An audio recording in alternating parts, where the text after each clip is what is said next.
멘탈 강한 아이, 그러면 어떤 일이 있어도 상처 안 받고 벌떡 일어나는 아이, 이렇게 생각할 수도 있겠더라고요. 열심히 노력했어요. 결과가 항상 노력한 만큼 나오나요? 저는 그렇다고 생각하지 않아요. 그래서 멘탈 강한 아이는요, 좌절로 받아들이는 게 아니라 내가 다시 해보는 것으로 가는 거죠. 부모님이 아이한테 가르쳐줘야 될 것이 정말 많아요. 가장 좋은 시기가 있어요.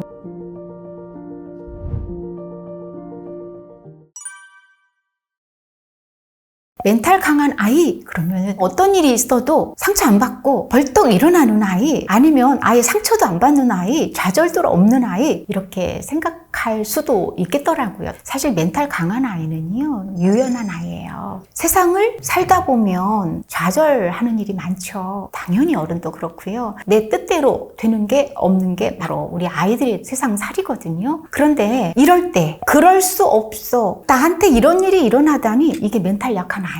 하기 싫은 거는 당연한 거고, 하지만 내가 할 수 있는 만큼은 해야 하는 거야. 이게 멘탈 강한 아이입니다. 초등학교에 강연을 많이 가는데요. 몇 년 전에 어떤 분이 아이 학교 참관 수업을 갔는데요. 미술 시간이었는데 그 딸이 엎드려 있다라는 거예요. 그 엄마가 집에 와서 딸에게 물었대요. 엄마가 보니까 너 이렇게 엎드려 있었는데 왜 그랬어? 그랬더니 나 못 그리는데 그리라고 하잖아. 그래서 엄마가 그랬대요. 아, 네가 못 그리는데 그리기 싫어서 그랬어? 이런 식으로 했다는 겁니다. 굉장히 잘하신 엄마예요. 그 아이가 그때 마음이 그랬다면 우리는 그거를 잘못됐다 잘했다 할 필요 없습니다. 아이도 알아요. 그래서 그랬구나 하고 가는 겁니다. 그런데 마무리는 잘못됐어요. 거기로만 가면 안 돼요. 가르쳐줘야 될 게 있어요. 잘하지 않아도 괜찮아. 할 수 있는 만큼은 해야 해 라는 것을 부모는 알려줘야 돼요. 세상에 잘할 수 있는 것만 하나요? 공부 잘할 수 있어서 하는 거 아닙니다. 해야 하니까 하는 겁니다. 이게 멘탈 강한 아이예요. 자, 공부로 갔으니까 우리 성적으로 가볼게요. 열심히 노력했어요. 결과가 항상 노력한 만큼 나오나요? 저는 그렇다고 생각하지 않아요. 좌절하고 그만두자, 이 멘탈 강한 분 아니거든요. 멘탈은 뭐예요? 그럴 수도 있고 이럴 수도 있어. 그러면서 어떻게 해요? 문제점을 찾는 거죠. 근데 아무리 봐도 내가 최선을 다한 것 같고 저기는 엉터리야 라고 생각했다면 그 엉터리 가운데서도 뭔가 배울 점을 찾아내는 겁니다. 세상의 결과는요, 내 맘대로 할 수가 없어요. 좌절로 받아들이는 게 아니라 내가 다시 해보는 것으로 가는 거죠. 그래서 멘탈 강한 아이는요, 회복 탄력성이 있는 아이입니다. 또 있습니다. 다시 시도하는 아이예요. 또 시도했다고 되나요? 아닐 수도 있는 겁니다. 받아들이고 다시 해보고 그럼에도 안 될 수 있을 때 어떻게 해요? 또 다른 건 없을까?로 가는 게 멘탈이 강한 아이예요. 멘탈이 강한 아이는요, 조절력이 있어요. 내 감정 조절만 하는 것이 아니에요. 상황에 대해서도 이해하고 받아들이는 거예요. 멘탈이 강한 아이는요, 타인에 대한 이해가 높습니다. 내가 뭔가 부탁했을 때 거절을 하면요, 야, 너 어쩌면 나한테 이럴 수 있어? 라고 하는 것이 아니라, 거절은 너의 영역이야. 내 말 들어줘서 고마워 할 수 있는 사람이에요. 안 되면 다시 해보고 거기서 배우고 또다시 시도해보고, 이렇게 유연성을 가진 아이이면서 동시에 해야 할 것, 하지 않을 것에 대한 조절력을 갖춘 사람이라고 할 수 있습니다. 부모님이 아이한테 가르쳐줘야 될 것이 정말 많아요. 10살까지. 근본 육아에서 근본은 뭐냐면, 부모와 자녀의 관계는 평생을 간다라는 전제 조건이고, 부모와 자녀의 관계가 좋으면 아이는 부모의 말을 듣고 부모는 부모의 말을 듣는 아이를 보면서 행복하다라는 사실입니다. 그래서 근본을 잘 지키면요, 쉬운 육아가 되고 행복한 육아가 돼요. 관계는요, 노력이 필요한데 누가 노력한다? 부모님이 노력합니다. 그럴 때 저한테 질문을 하세요. 어떻게 노력하는 건데요? 안 혼내면 되는 건가요? 칭찬만 하면 되는 건가요? 아니에요. 우리 칭찬만 하면요, 우리 두 기둥 못 세워요. 두 기둥이 뭔지 아세요? 칭찬과 격려와 인정으로 아이에게 키우는 유연함이고요. 또 다른 기둥은 뭐냐면 단단함이라는 기둥이거든요. 이 두 개는 칭찬과 훈육으로 키워지는 겁니다. 두 날개나 마찬가지잖아요. 그럼 관계가 좋으려면 훈육도 해야 되는데 관계가 깨질 수 있잖아요. 아닙니다. 관계가 좋으려면요, 아이를 이해하려고 하는 노력, 아이의 발달을 이해하는 노력, 부모의 유형이 어떤가를 파악하고 부모와 아이를 맞춰가려는 노력,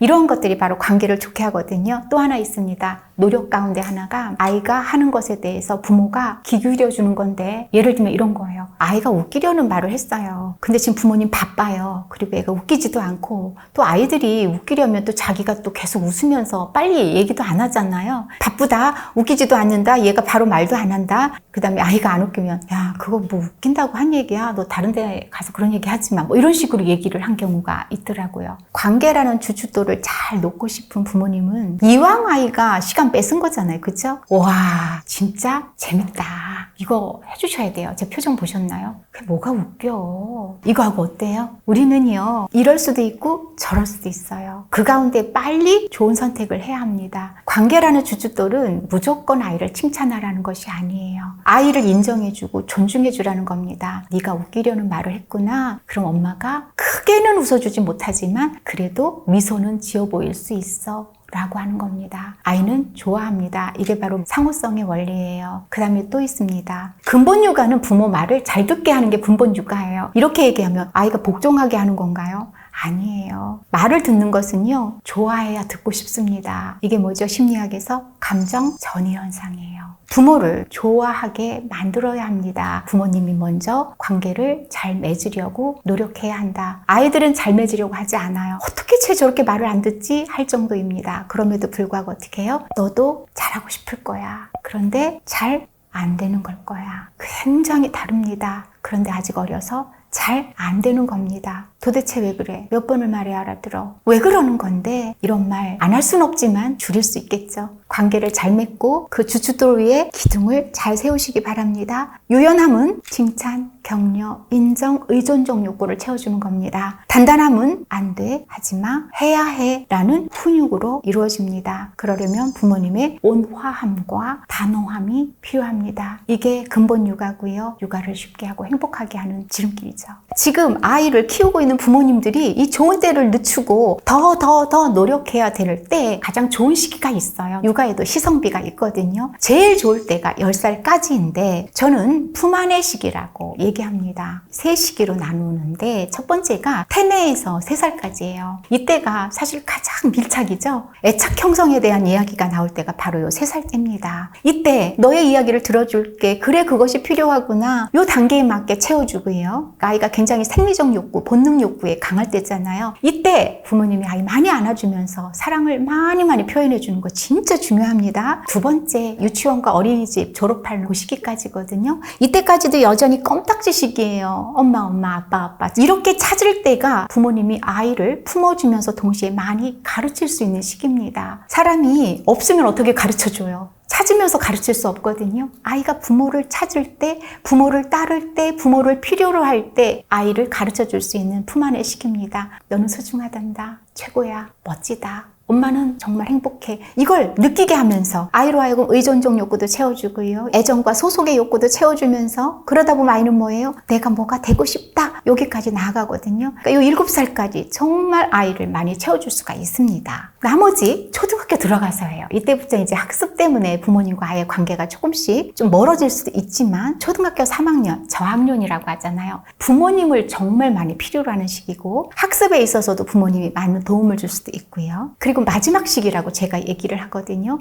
이제 부모님 품 안에 가둘 시기가 아니에요. 이 친구들을 떠나 보내야 될 시기입니다. 초등학교 4학년만 돼도요, 이 아이들이 굉장히 힘든 시기를 거치는데 학습면으로 보면 초등학교 3학년하고 4학년하고 난이도가 엄청나요. 학습에 부대끼죠. 그때부터 슬슬 나오는 호르몬도 그렇죠. 밖에 나가서 친구들하고 이렇게 부대끼다 보면 내 마음대로 안 되는 것들도 정말 많죠. 그리고 또 아이들이 이제 자각이 생기거든요. 판단 능력도 많아지고 그러다 보니까 아이가 굉장히 힘든 시기를 지날 때가 바로 요 시기입니다. 이때는 아이가 밖에 나가서 부딪히면서 겪어오는 문제를 부모님이 그때는 물어와야 말해줄 수가 있어요. 품 밖에 있는 아이를 불러들이는 것은 불가능하더라고요. 품 안에 있을 때 아이에게 가르치고 표현하고 그리고 느끼게 하고 내 곁에는 엄마 아빠가 있다는 것을 알려줄 수 있는 시기예요. 세상이 만만치 않은 것을 아이들 나름대로 알게 될 거예요. 인간관계 능력에서도 아이들은 많은 상처를 입을 겁니다. 그럴 때 돌아와서 내가 이곳에서 힘을 얻을 수 있는 에너지 충전소, 안전기지를 느끼게 하는 게 바로 10살까지예요. 그래서 저는 품 안의 시기를 10살로 보기 때문에 많은 것을 주고 많은 것을 가르치면서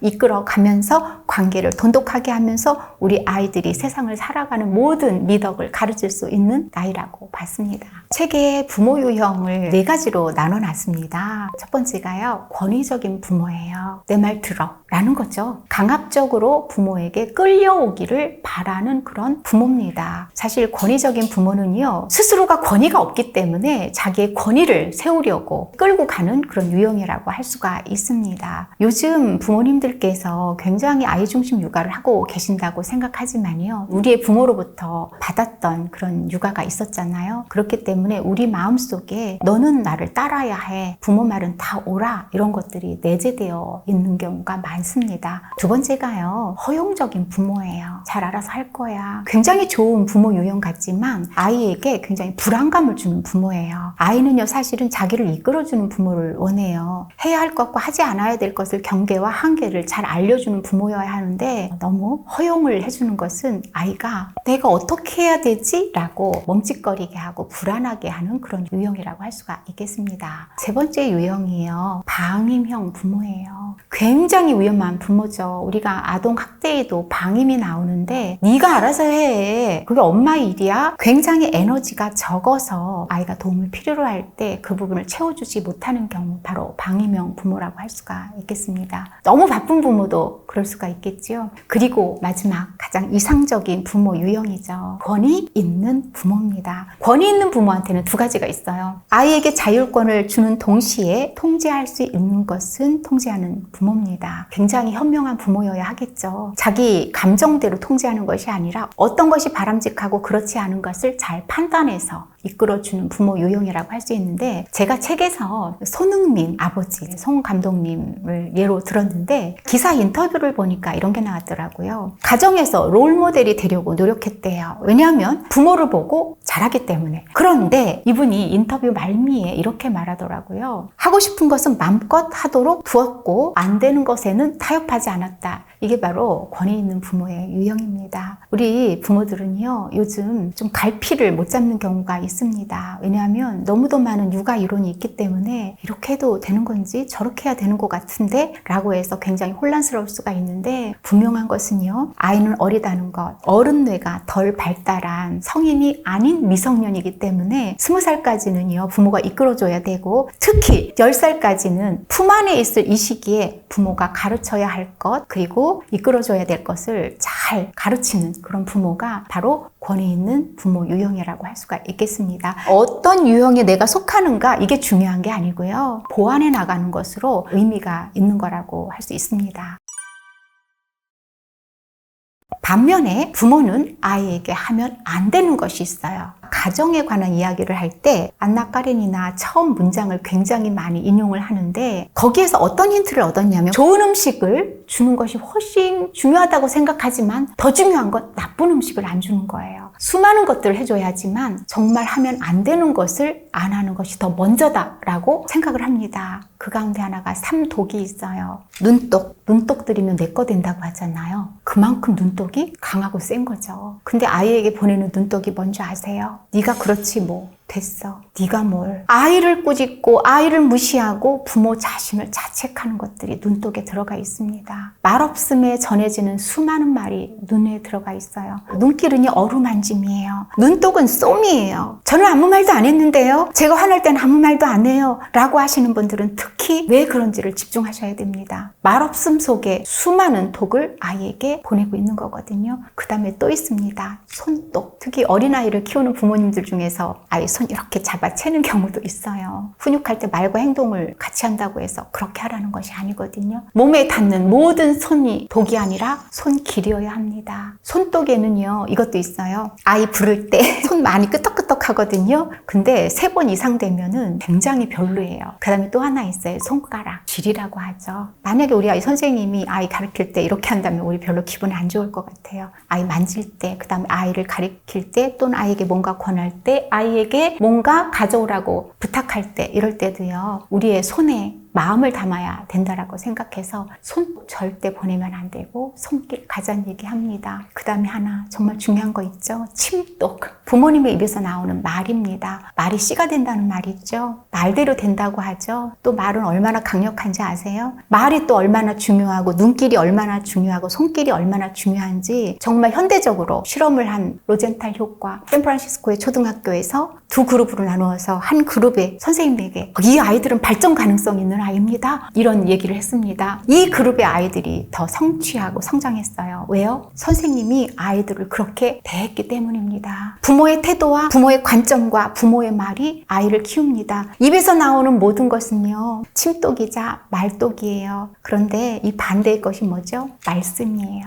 부모는 말이 아니라 말씀을 하는 분이에요. 그렇다면 최소한 부모 입에서 나오는 말이 말독이 되고 침독이 되면 안 되겠죠. 화날 때 나오는 거 여러분 햇볕이 많이 쬐이는 곳에서 말해보세요. 엄청나게 비말이 많습니다. 저는 그것이 아이에게 다가간다고 생각해요. 그리고 부모님의 말의 컨텐츠는 아이의 귀를 통해서 들어가고 아이의 가슴에 남습니다. 눈독과 손독과 말독, 이것이 절대 부모님이 아이에게 하면 안 되는 것이고 그 반대의 것이요? 맞아요. 눈길과 손길과 말씀으로 아이를 키웠으면 좋겠습니다.